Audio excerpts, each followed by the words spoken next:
সলিল চৌধুরীর একগুচ্ছ চাবি।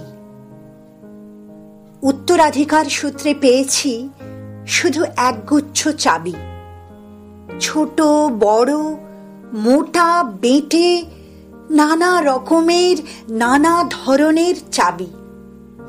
মা বললেন, যত্ন করে তুলে রেখে দে।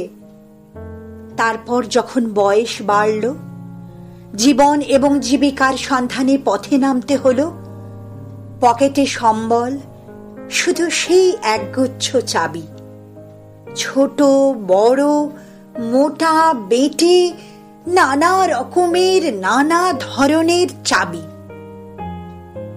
কিন্তু যেখানেই যাই, সামনে দেখি প্রকাণ্ড এক দরজা, আর তাতে ঝুলছে প্রকাণ্ড এক তালা। পকেট থেকে চাবির গুচ্ছ বের করি, এ চাবি সে চাবি, ঘোরাই ফেরাই, লাগে না, খোলে না। শ্রান্ত হয়ে ঘরে ফিরি। মা দেখেন আর হাসেন, বলেন, ওরে, তোর বাবার হাতেও ওই চাবি দিয়ে ওই দরজাগুলো খোলেনি।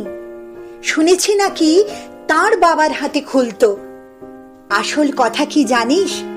এসব চাবি হলো সততার, সত্যের, যুক্তির, নিষ্ঠার। আজকাল আর ওই চাবি দিয়ে এসব দরজাগুলো খোলে না। তবুও তুই ফেলে দিস না। তুই যখন চলে যাবি, তোর সন্তানদের হাতে দিয়ে যাস এসব চাবির গুচ্ছ। হয়তো তাদের হাতে, হয়তো কেন, নিশ্চয়ই তাদের হাতে একদিন ওই সব সততার, সত্যের, যুক্তির, নিষ্ঠার চাবি দিয়ে জীবনের বন্ধ দরজাগুলো খুলে যাবে, খুলে যাবেই।